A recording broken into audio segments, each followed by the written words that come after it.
Continue straight onto Texas 24 South. So this video is the second portion of our character Continue strength on Texas assignment. 24 South for 18 miles. You'll have to forgive the GPS. I would probably say at least 50 to 60% of my job I spend on the road.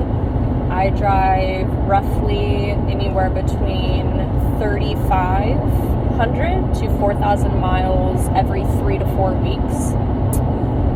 So while I am free of responsibility and away from distractions, I am taking this video.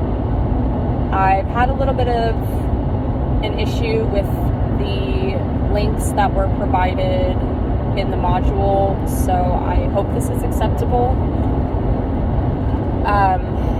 So my visual representation, as you probably saw, it's 3 pictures that I have arranged with 2 profiles of a human face looking at each other, but in between those faces is a third image, as though they are also looking at that image.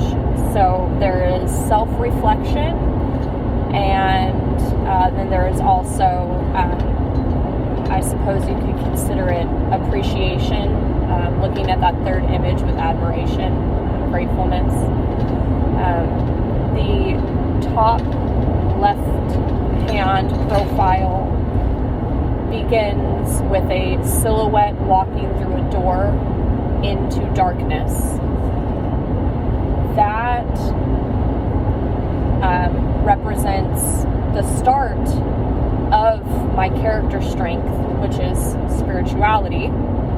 I was not surprised that that was my result. My faith, my religion, is literally the concept of which I live my life.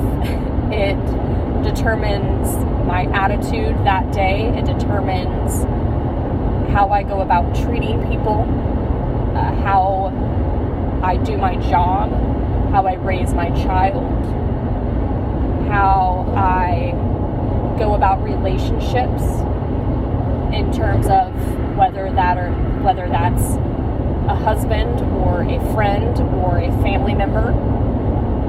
So with that silhouette walking through the door into darkness, the silhouette is black. There's no detail there. I felt as though that really represented where I was at a point in my life. Obviously, no matter your situation, whether it is good or bad, whether you fall in the middle, you will always be presented with opportunities, which is what that open door is. But whether or not you decide to do anything productive with that opportunity is the catalyst that may or may not launch you to something better or to something worse. In my instance, I would walk through plenty of doors that were open for me, but because of where I was in my life, it would really just become darkness there. There wasn't much. I lived a very troubled life when I was younger. I experienced extreme tragedy. I went through things that I can confidently say most people in this world will never experience. I doubt that you will or have met anyone who has experienced these things. And like, for instance, I keep this in my truck here. This is a card that says, "I am the Lord, the God of all mankind. Is anything too hard for me?" This is Jeremiah 32:27. I found that card on the ground outside of my vehicle 2 years ago on one of the worst days of my life. And I've never looked back. I ended up having a child I didn't initially have plans for, with an individual that I have nothing to do with. Now that child represents the picture in between the two profiles. That child was my catalyst. He has special needs.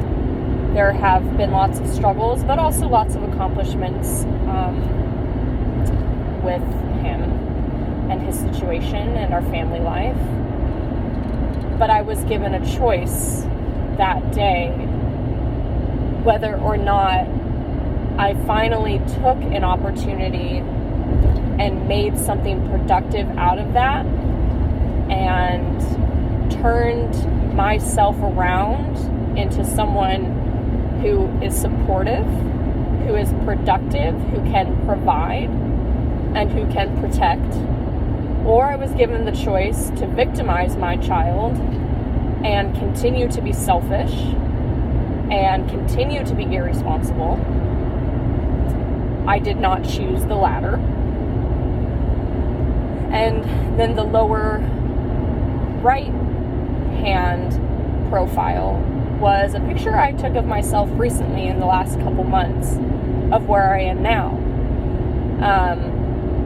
My child was the world's way of trying to send me a message and saying, this is not about you anymore. This is not about the people that you've hurt. This is not about the choices that you are making, regardless of how those decisions affect others.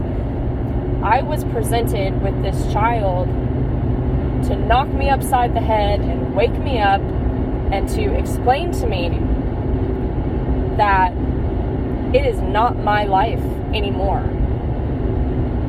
It is my child's life, and it is my job to create something better than who I was.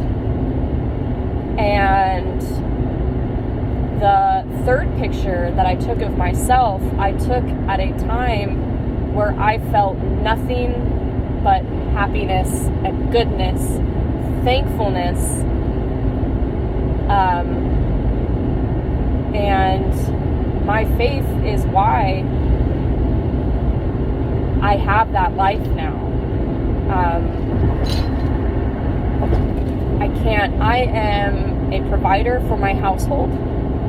I have a house. I have pretty much, I have financial freedom. I have no shame in saying that.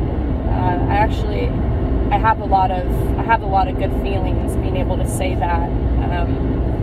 I've worked very, very hard, very, very diligently for that privilege. I've given up a lot of time with my family at the beginning of this business to turn it into something great. Lots of sacrifices were made, but they were not sacrifices for myself anymore. They were sacrifices for the greater good of my family. And though it was a hardship on me, it wasn't about that anymore. It was about following my faith, listening to what the world had to tell me, humbling up, buckling down, and doing the best that I finally could to contribute to society and to no longer be a leech. And I am very blessed. Very blessed.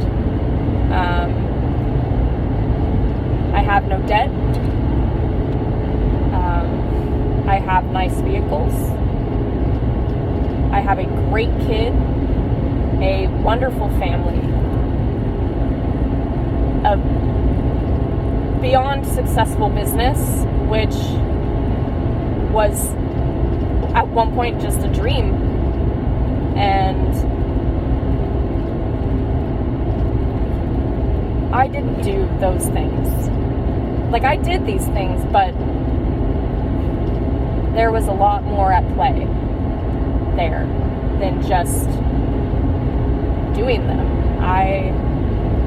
There was a voice that told me it was time. So my visual representation those two parts of me, those two separate parts of me that are looking back at each other, but are also looking to my son and to the moment in my life that faith took over, and I've never looked back. So I appreciate you listening to my very long explanation. So anyway, that's all I got.